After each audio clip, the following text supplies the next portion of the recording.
오늘 이 아침에도 우리를 불러주신 하나님께 감사합니다. 우리가 하나님의 말씀을 들을 때나 또 다른 것들도 마찬가지지만 간절한 마음을 가지고 있으면 모든 말씀과 또 받는 모든 것들이 우리에게 유익하게 될 줄로 믿습니다. 영적으로 갈급한 심령을 가진 사람들마다 하나님께서 각자 개인에게 하나님의 음성을 들려주실 줄로 믿습니다. 오늘 고린도후서 7장은 사도 바울의 아픔과 또 그 이후에 하나님의 뜻대로 했었던 그러한 순종을 통해서 고린도 교회가 돌아오는 데 있어서 하나님께서 하셨던 일들에 대해서 말씀하고 있습니다. 먼저 7장 1절에 이렇게 사도 바울이 권유하고 있는 것은 하나님을 두려워하는 가운데 거룩함을 온전히 이루어 육과 영의 온갖 더러운 것에서 자신을 깨끗하게 하자, 이렇게 권유하면서 또 2절에 마음으로 우리를 영접하라, 이렇게 이 고린도 교회가 더 마음을 넓히도록 권유하고 있습니다. 그러면서 5절에 가면은 이제 사도 바울의 심정, 고린도 교회가 하나님의 말씀으로부터 멀어지고 사도 바울을 멀리했던 그때의 그 심정과 그 어간에 어떤 일이 있었는지에 대해서 밝히고 있는데요. 먼저 5절을 보면은 우리가 마케도니아에 이르렀을 때에도 우리 육체가 편하지 못하였고 사방으로 환난을 당하여 밖으로는 다툼이요 안으로는 두려움이었노라. 이렇게 말하고 있습니다. 이 말씀의 배경이 뭐냐면은 사도 바울이 이제 에베소에서 복음을 전하고 에베소에 정말 놀라운 성령의 역사들이 일어나고, 그리고 많은 무당과 박수들, 이런 사람들이 자기가 점치던 책들을 다 가지고 와서 불태우고 그리고 많은 사람들이 예수께로 돌아오게 되었습니다. 정말로 놀라운 영적 전쟁이 일어났었고, 그 영적 전쟁에서 많은 사람들이 주께로 돌아오고 회개하고 또 우상 숭배했던 마술사들, 점술가들, 이런 사람들까지도 다 회개하며 돌아오는 일들이 생기니까 에베소 전체가 술렁이고 난리가 났죠. 굉장히 복음이 영향력 있게 강력하게 전파됨과 동시에 반대하는 세력들이 당연히 나타나게 되었습니다. 그래서 이 특별히 어떤 사람이냐면 우상을 새겨서 그거를 가지고 장사하는 사람들이었어요. 거기에 큰 아데미 신상이 있고, 그리고 거기에 큰 그 신전들이 있었는데, 이런 신전과 신상이 있다 보니까 무슨 행사가 있으면은 그 주변에 있는 많은 도시들에서 이런 행사에 그들이 말하는 페스티벌, 이런 곳에 참여하다 보면은 관광하러 오는 사람들, 또 그런 행사에 참여하는 사람들로 인해서 수입을 얻고 그것으로 먹고 사는 그런 사람들이 있었습니다. 그 사람들이 길드를 형성해 가지고, 노동조합이죠, 이런 그 조합을 형성해서 그들이 이제 자기들이 만든 아데미 신상이라든지 여러 가지 거른 것과 관련된 물건들을 판매하고 그것으로 수입을 꽤 올리고 그리고 그런 것들을 이제 다른 곳으로 보내기도 하는 그러한 일들을 하면서 생활이 넉넉하게 그들이 먹고 살 수 있을 정도로 그렇게 작품들을 만들어서, 신상을 만들어서 먹고 살았는데, 이 사도 바울이 온 이후에 복음이 서서히 전파되더니 그들 중에 자기들의 신전을 섬겨왔던 많은 사람들이 회개하고 예수님을 믿는 거예요. 그리고 또 심지어는 마술사들이나 점술가들, 자기들과 신정과 관련됐던 이런 일들을 했던 사람들도 예수님 믿고 회개하고 그 일들을 다 때려치고 변화되어서 막 살아가는 거죠. 그러다 보니까 이 에베소의 복음이 능력 있게 확실 있게 증거되어짐과 동시에 이 사람들이 먹을 것이 이제 사업이 점점 축소되어 가고 있는 것을 자기들도 알게 되었습니다. 이 정도로 에베소 교회, 에베소에 있는 이 경제 변화까지 일어나게 된 거예요. 이게 왜 이렇게 됐을까 연구하고 찾다 보니까 예수 믿는 사람들이 이렇게 많아지고, 그러니까 이 사람들이 폭동을 일으키고, 그리고 아데미를 숭배하는 그것을 더 강화시키기 위해서 사람들을 모아다가 아데미를 외치고 그리고 사도 바울을 잡으려고 이 사람들이 혈안이 되어서 예수 믿는 사람들을 핍박할 뿐만 아니라 사도 바울도 잡으려고 막 그냥 이렇게 돌아다니고 있는 그런 상황에서 사도 바울이 더 이상 그곳에 있을 수가 없어서 그는 속히 나오게 되었는데 그 나올 때 또 고린도에서는 어떤 일이 있었다고요? 고린도 교회가 이리저러한 문제로 인해서 어려움을 겪고 그리고 사도 바울이 중간에 에베소에서 일부러 고린도까지 갔지만 고린도 성도들이 사도 바울을 영접지 않고 서로 상처를 받고 마음이 아픈 가운데서 에베소로 돌아온 상태에서 막 여기서는 부흥과 핍박이 막 동시에 일어나고 있는 그래서 더 이상 핍박으로 인해서 사도 바울이 잠시 자리를 떠야 되는 그런 상황이 되어서 드로아를 통해서 그리고 사도 바울이 어디로 갑니까? 마케도니아 지방으로 돌아갑니다. 피신을 해서 갈 수밖에 없는 상황이고 또 하나는 무엇이었냐면은 이 사도 바울이 디도를 보내어서 그 고린도 교회를 다시 한번 이제 회개하고 돌이킬 수 있도록 그렇게 해서 디도를 통해서 그 소식을 듣고자 이제 두 번째 편지를 눈물로 쓴 편지를 보낸 뒤에 그리고 그들이 어떻게 회개했는지 혹시 돌아오게 됐는지 아니면 더 나빠졌는지 왜냐하면 이번에 편지는 그들을 근심하게 한 편지였어요.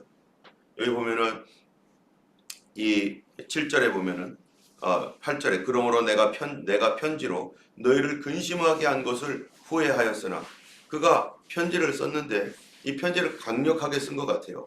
그들의 죄에 대하여 또 그들의 실수했던 것들 뭐 이런 것들에 대해서 또는 어떠한 내용인지는 우리가 잘 모릅니다.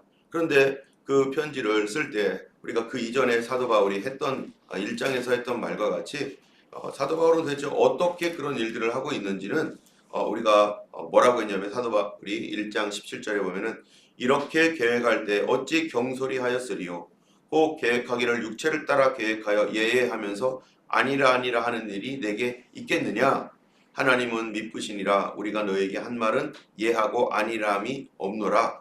여기 보면은 경솔히 하지 않았다는 거예요. 자기의 생각대로 인간적 방법대로 그들에게 부드럽게 쓰거나 또 강하게 쓰거나 하는 것이 자기의 생각에 의해서 자기의 뜻대로 한 것이 아니라 하나님께서 주시는 감동에 따라서 그가 그 편지를 썼는데 그 두 번째 쓴 눈물로 쓴 편지는 슬픔과 또 그들에게 강력한 어떠한 메시지를 거기에 담은 그러한 편지였었던 것이죠. 성령님께서 사도 바울을 통해서 그렇게 쓰게 하셨던 거죠. 사도 바울이 그래서 고린도 교회에 쓴 편지가 총 3편이 되는 겁니다. 첫 번째는 고린도 전서, 두 번째는 눈물로 쓴 그 어떤 편지, 세 번째는 오늘 본문을 우리가 보고 있는 고린도 후서. 그런데 두 번째 편지는 모르는데 우리가 고린도 전서나 고린도 후서 또는 다른 성경도 마찬가지로서 사도 바울이 이 성경을 쓸 때 어떻게 썼는가 그 각각 교회들마다 사정과 형편이 다른데 거기에 대하여 사도 바울이 가지고 있었던 거는 뭐냐면 어찌 경솔히 하였으리요 이렇게 계획할 때 내가 경솔히 내 생각대로 내 뜻대로 아니라 하나님께서 주시는 감동을 따라서 성령의 인도함 따라서 각 교회에게 편지를 썼다는 것입니다. 그렇기 때문에 이 말씀이 성경의 말씀이 사도 바울 개인의 사상이라든지 자기의 어떤 감정에 의해서 그것만을 가지고 썼다라면 우리가 이거를 성경으로 인정할 필요가 없는 거죠. 우리가 어떻게 이거를 성경으로 인정하겠습니까? 그런데 이러한 것들이 성경에 있는 모든 말씀들도 마찬가지지만 하나님의 감동에 따라서 하나님께서 주시는 그 감동에 의해서 썼기 때문에 이것이 하나님의 성경으로서 우리에게 지금도 진리로서 우리가 받아들이고 진리로서 우리가 이 말씀 먹고 예수를 믿고 구원받고 그래서 사도 바울이 외치는 것이 뭐냐면은 이 내가 전하여 준 이 복음을 믿는 자가 뭐 한다는 거예요? 구원을 얻을 것이다. 헛되이 믿지 아니하면 그것으로 말미암아 구원을 얻을 것이다라고 말하고 있는 것은 사도 바울이 비록 쓰긴 했지만 하나님의 성령의 감동과 그분이 주신 그 메시지를 썼기 때문인 것이죠. 그래서 두 번째 편지도 굉장히 세게 쓴 거예요. 굉장히 강력하게 썼는데 사도 바울이 쓰고 보내고 나니까 자기 마음속으로는 인간의 마음으로는 어때요? 걱정이 되는 거죠. 근심이 되고 후회가 되는 거예요. 이렇게 쓰긴 해서 하나님 감동으로 써서 보내긴 했는데 주여 내가 이거 제대로 한 겁니까? 너무 세게 된 거 아닌가? 내가 이거를 이렇게 쓰고서 정말 마음이 괴롭고 힘들고 어렵고 막 그랬던 거예요. 그래서 교회를 하나를 잃어버릴 수도 있겠다. 고린도 교회가 이제 나로부터 멀어질 수도 있겠다라고 하는 그러한 아마 생각도 했던 것 같습니다. 그런데 이 사도 바울이 이제 디도를 만나기 위해서 고린도 교회 편지를 보내고 나서 그 편지의 내용을 그 결과를 보고하기 위해서 디도를 만나기로 했는데 이 에베소에는 지금 폭동이 일어나고 막 복잡한 이런 상황 속에 있었기 때문에 에베소까지 올 수는 없었고 그래서 사도 바울이 마케도니아로 간 거예요. 마케도니아로 가서 디도를 만나고자 디도가 어떤 소식을 가지고 있는지 궁금한 겁니다. 그래서 마케도니아 지방으로 갔는데 사도 바울이 먼저 가 있으니까 거기서 기다리고 있다 보니까 디도가 천천히 좀 늦어지는 거였었습니다. 그래서 5절에 우리가 마케도니아에 이르렀을 때에도 우리 육체가 편하지 못하고 사방으로 환난을 당하여 밖으로는 다툼 안으로는 두려움 이런 거 있었던 거죠. 그래서 6절에 보면 그러나 낙심한 자들을 위로하시는 하나님이 디도가 오므로 우리를 위로하였으니 거기 기다리고 있는데 드디어 디도가 왔습니다. 디도가 오니까 사도 바울은 염려 가득한 마음으로 도대체 고린도 교회가 어떻게 되었을까? 그들이 하나님께로 돌아왔을까? 본인이 성령의 감동에 의해서 쓴 이 편지가 정말 어떻게 되었을까라고 하는 그러한 그 굉장히 염려되는 왜냐하면 후회했기 때문에 내가 써서 보내놓고 너무 이거 이렇게 쓴 것이 너무 그들을 아프게 하는 거 아닌가라고 하는 후회도 있었기 때문에 많은 걱정들이 있었습니다.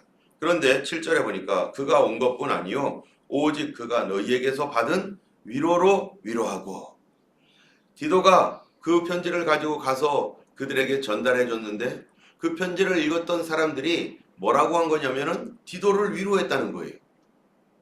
디도를 위로해서 그 위로를 가지고 사도 바울에게 디도가 온 겁니다. 그러면 그 위로가 어떤 것이었는가는 이제 그 밑에 나오는 거죠. 위로하고 그리고 너희의 사모함과 애통함과 나를 위하여 열심히 있는 것을 우리에게 보고함으로 나를 더욱 기쁘게 하였느니라. 그 교회가 사도 바울이 그 전에 갔었을 때 어땠습니까? 눈물을 흘리며 사도 바울이 돌아왔잖아요. 가슴 아픈 심정을 그 사람들 얼굴 보면서 우리 그렇게 하면 안 된다고 회개해야 된다고 우리 하나님 말씀대로 바르게 다시 돌아오자고 그렇게 아마 사도 바울이 권면하면서 그 사람들을 일일이 만나고 거기에 있었던 리더들 지도자들 만나서 또 아볼로가 그 교회에 다시는 가지 않겠다 할 정도로 그렇게 상처를 받았던 아볼로였었는데 그 아볼로에 대한 어떤 그런 얘기도 들었을 것이고 그러면서 서로 만났지만은 여전히 불편한 가운데서 사도 바울은 눈물을 흘리면서 내가 가도 안 되는 거였구나 하고서 눈물을 흘리면서 왔는데 그 이후에 쓴 편지를 받은 고린도 교회들은 아마 어쩌면은 고린도 교회 교인들이 사도 바울이 그렇게 슬퍼하면서 괴로워하면서 가는 모습들을 본인들도 사도 바울에게 아마 딱딱하게 대했겠죠. 부드럽게 대하지 않았었겠죠. 그리고 회개하지 않고 또 그런 그 같은 부류에 있는 이런 사람들이 뭐라고 했겠어요. 사도 바울한테 마음 주지 말라고 뭐 이랬을 수도 있겠죠. 그런데 그러한 모든 일들이 끝나고 사도 바울은 슬픔에 빠져서 괴로운 마음으로 에베소로 돌아간 뒤에 아마 어쩌면 그 교회에 큰 후회가 그 사람들에게도 있었을 것입니다. 그들도 예수님 믿는 사람이었고 그 안에도 성령님이 계시기 때문에 사도 바울을 그렇게 그래도 우리 영적 아비와 마찬가지고 그 교회를 설립하고 시작했던 사람 그 사도 바울 때문에 그들이 그렇게 예수님 믿고 은혜도 받고 은사도 얻었는데 지금 우리가 무엇을 하고 있는 짓이냐 우리가 인간적인 도리로 봐도 이거는 우리가 그렇게 하면 안 되지라고 하는 그런 아마 마음들이 각자 그렇게 돌려보내긴 했어도 그랬었을 것 같아요.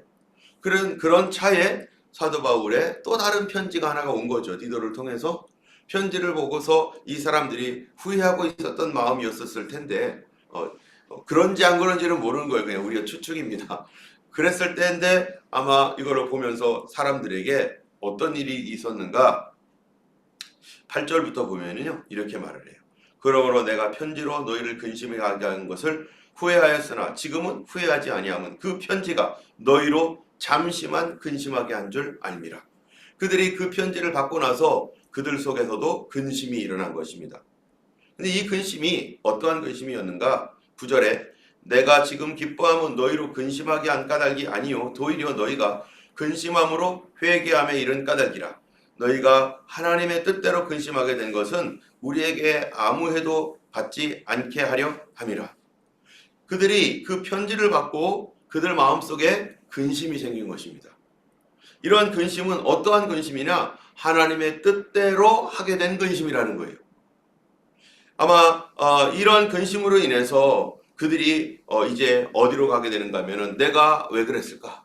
우리가 이 사도 바울을 왜 이렇게 대했을까라고 하는 이런 괴로움들이 그들 속에 있게 되고, 그리고 그들이 우리가 이렇게까지 하면 안 되는 건데 우리가 누가 도대체 이렇게까지 우리를 하도록 이렇게 뒤에서 부추긴 건가? 뭐 이런 것도 봤을 수도 있겠죠.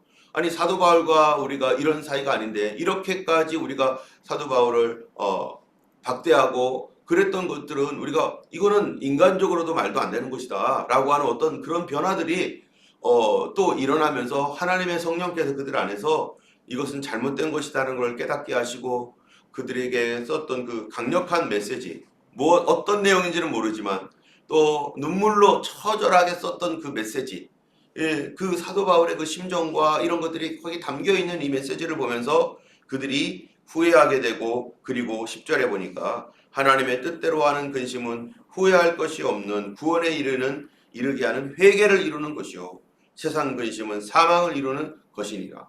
그들이 이 근심이 어디로 인도되어졌냐면은 이 그들에게 회개하는 쪽으로 그 근심이 이어져 나갔다는 것입니다. 이러한 그 전체를 통해서 이제 11절에 보면은 보라 하나님의 뜻대로 하게 된 이 근심이 너희로 얼마나 간절하게 하고 변증하게 하고 분하게 하고 두렵게 하고 사모하게 하고 열심 있게 하고 벌하게 하였는가. 너희가 그 일에 대하여 일체 너희 자신의 깨끗함을 나타내었느니라.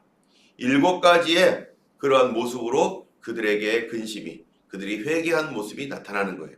여러분 우리가 회개할 때 어떠한 모습이 되는가?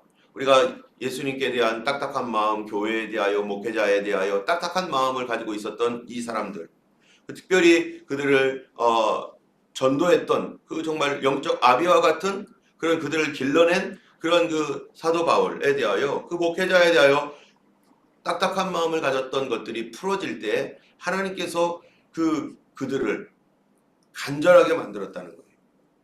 부지런하게 만들었다는 거예요. 어떤 일에 부지런하게 만드는 겁니까? 야, 이거 빨리 해결해야 된다. 이 문제 우리 서로 이 사도 바울과의 어떤 그 딱딱한 마음들, 그가 상처받고 아팠던 것들, 그가 말은 하고 있지 않았지만 우리에게 대하여 더 할 말이 있었지만 그가 참고 인내하면서 정말 긍휼히 여기는 마음으로 그렇게 했던 것들, 그런 것들에 대하여 그를 위로해주고 그와 다시 회복되어지도록 해야 되겠다. 이걸 빨리 해야 된다라고 하는 그러한 간절한 마음이 생긴 겁니다. 두 번째로는 변증하는 마음. 변증하는 마음이 뭡니까? 바로 이 자신의 죄를 진지하게 사과하고 용서를 구하는 거예요. 우리가 이거에 대하여 정말 사도 바울에게 그를 슬프게 만들었던 것, 주의 종을 아프게 만들었던 것, 그거에 대하여 우리가 정말로 진지하게 사과하고 용서를 구해야 된다. 이들이 가지고 왔던 이 편지가 있겠죠. 사도 바울에게 준 편지가. 그거를 거기에다가 막 썼겠죠. 그러면서 그 목회자와의 관계 안에서 이 깨졌던 것들을 속히 회복하고 그들의 잘못을 사과하고 용서를 구하는 그런 것들. 세 번째로는 얼마나 분하게 하였는가라고 하는 거죠. 이거는 뭐냐면 몹시 괴로워하게 했던 거예요. 영적 분노입니다. 다시 말하면 그들이 사단에게 속았다라는 것을 깨달았던 거예요. 아하, 우리가 이 마귀에게 속았구나.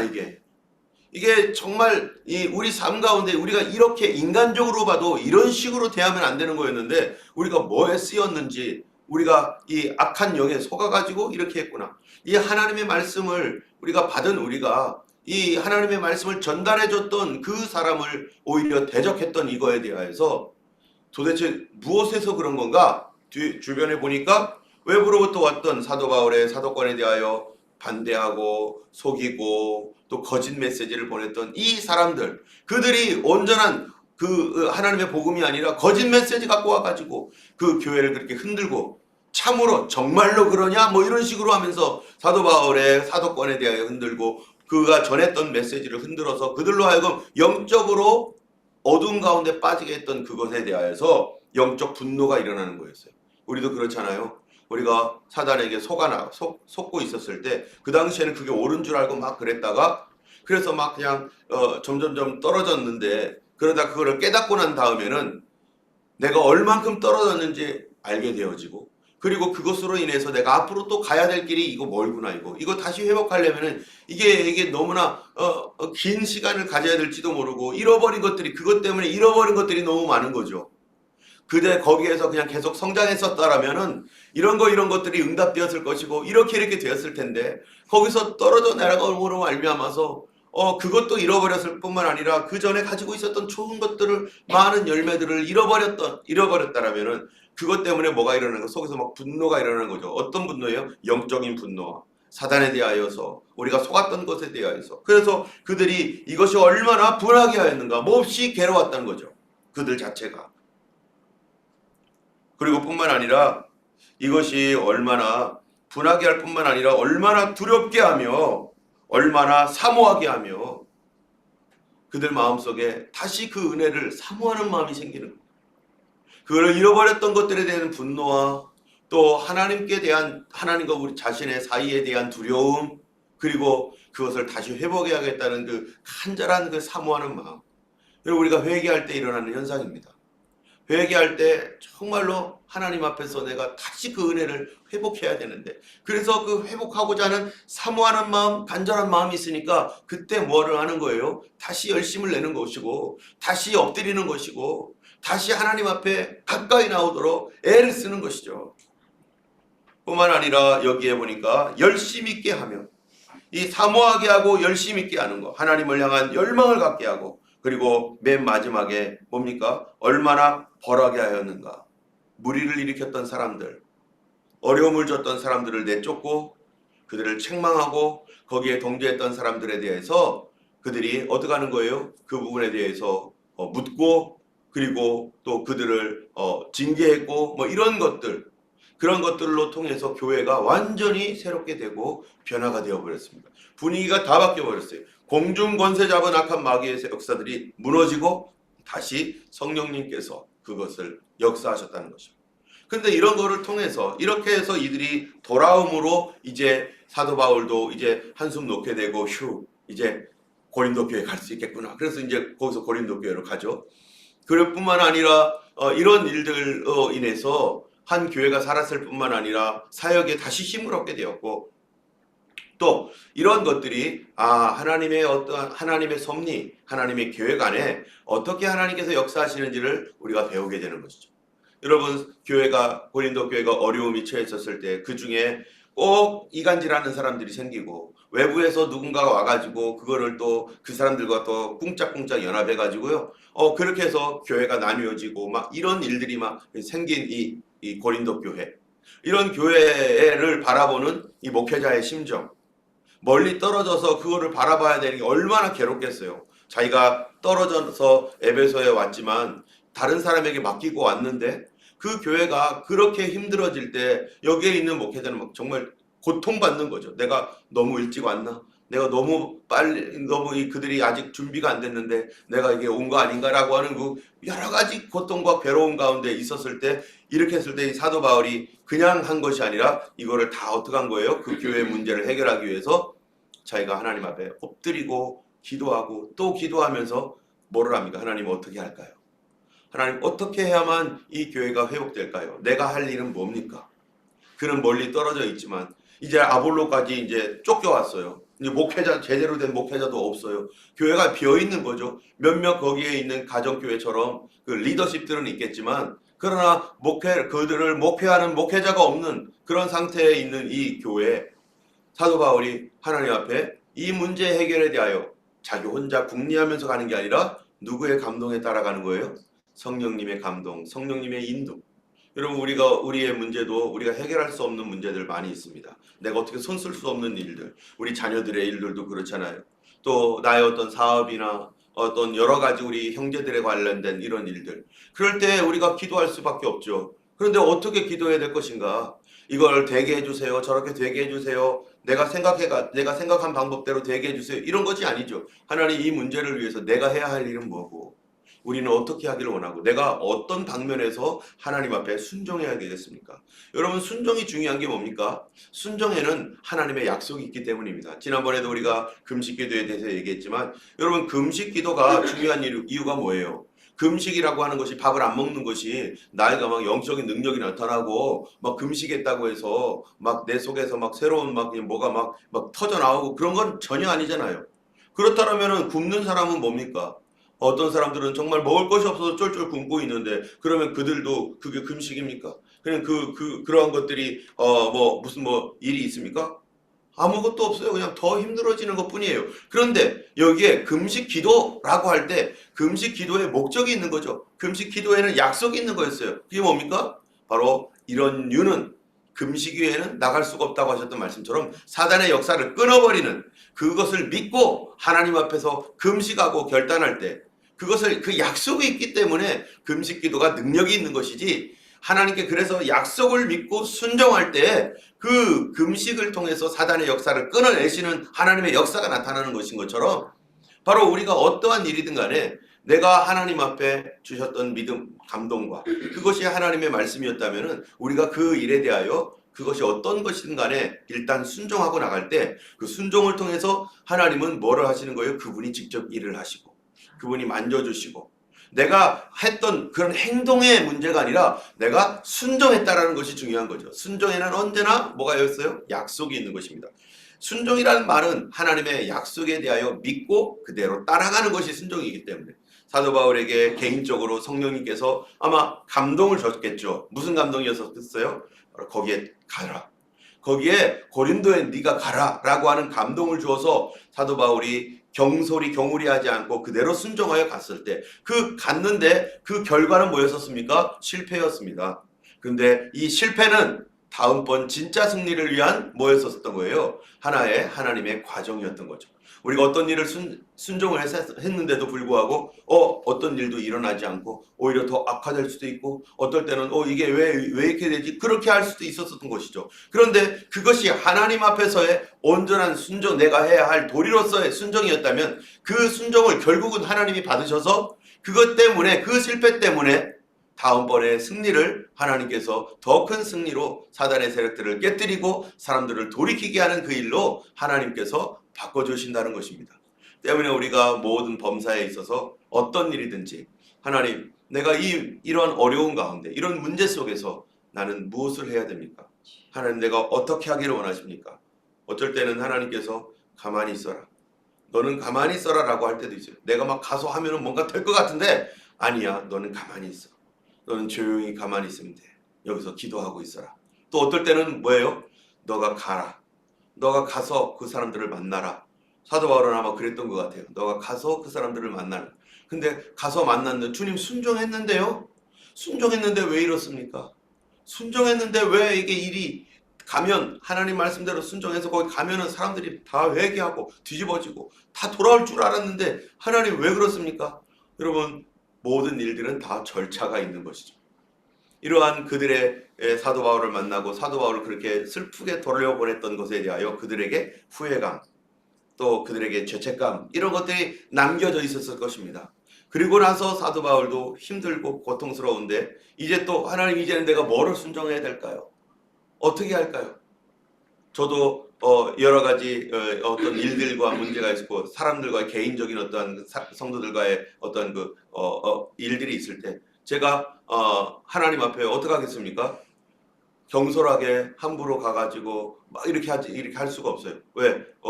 그 사람 마음을 모르고 우리가 어떻게 될지 모르니까 하나님께 맡겨야 되죠. 그러면 기도하는 거죠. 하나님 어떻게 합니까? 그럼 어떨 때는요. 기도만 하고 있어라. 계속 기도하는 거예요. 연락도 하지 말고 그냥 기도하고 있어라. 그러다가 어떨 때는 또 마음에 또 감동을 주시면은 연락을 하게 하고 또 찾아가기도 하고 그런데 그렇게 해서 하나님 앞에 기도하면서 어떻게 할까요 하고 했을 때 찾아간 경우도 있어요. 찾아가면은 그것이 다 100% 돌아오게 되는 거 그런 건 아니었었어요. 찾아가도 소용없는 경우도 많았었습니다. 그럼에도 불구하고 찾아가는 이유는 그가 비록 우리 교회로 다시 돌아오지 않는다고 할지라도 하나님께서 그 저의 찾아감을 통해서 그가 나중에 목회자에 대하여 또 교회에 대하여 여전히 선한 마음, 부드러운 마음 가지고 그리고 그 일에 대해서 그가 깨끗한 마음 가지고서 다른 곳에서라도 믿음 생활 잘하고 하나님을 경외하고 그 여기에서의 어떠한 그 죄책감이라든지 또는 그런 것들이 없어지도록 하기 위해서 하나님께서 그렇게라도 찾아가게 만들어서 그런 부분들을 위로해 주기도 하고 또 그런 것들로 인해서 회복되기도 하고 그러나 그 모든 그것이 하나님의 뜻 가운데서 내가 어떠한 것들을 했다라면은 그 모든 결과도 하나님께 맡기고 하나님 앞에서 어떻게 하는 거예요? 우리는 오직 순종하는 내 눈에 어떤 것이 보이건 안 보이건 사도 바울이 순종했었을 때 처음에는 아무것도 안 보였죠. 오히려 더 나빠졌는 것 같을 수도 있었어요. 그러나 그는 하나님께 그 일에도 그럼에도 불구하고 순종하는 거예요. 어떨 때는 정말로 안 될 줄 알지만 안 되는 줄 알지만 하나님께서 그렇게 하라고 하니까 안 될 걸 알고서도 가는 경우도 있어요.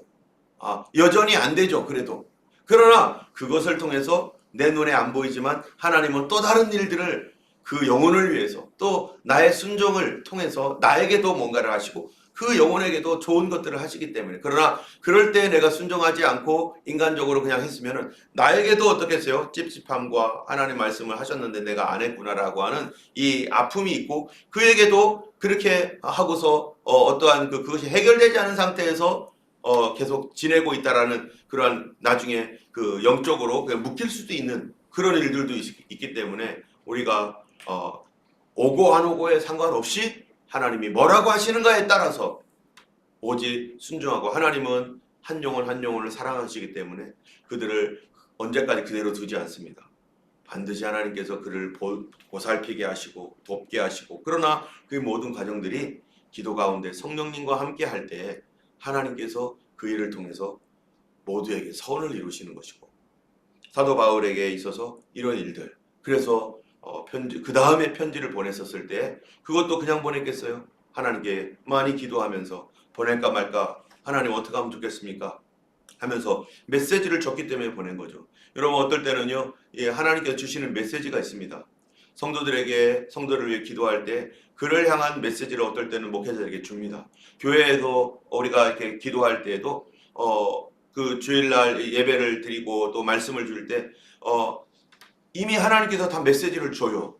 예, 그 다음 주에 해야 될 메시지, 그 다음 주 거에 대한 메시지, 기도할 때마다 우리에게 주시고자 하는 메시지를 하나님이 주면은 일주일 내내 그것들에 대해서 빨리 전해야 되는데, 빨리 전해야 되는데 이런 마음이 막 있어요.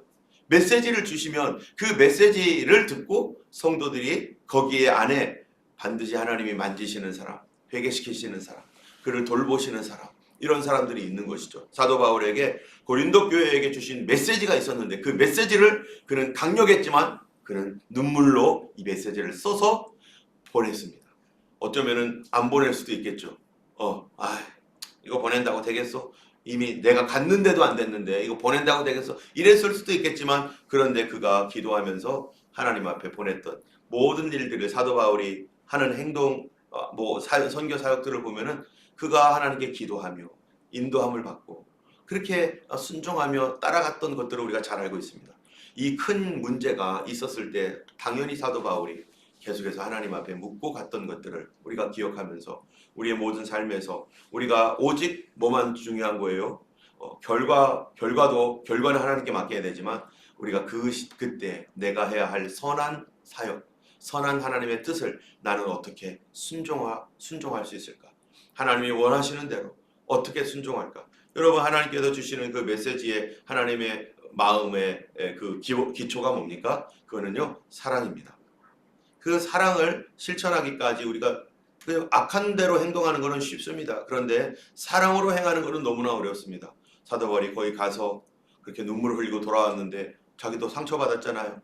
그런데도 또 그들을 눈물로 쓴 편지를 쓰면서 또 나중에 보내놓고 또 후회하고 있는 그런 것들이 다 뭐예요? 하나님 아버지의 마음으로 하나님의 사랑으로 그 일들을 행했던 것이죠.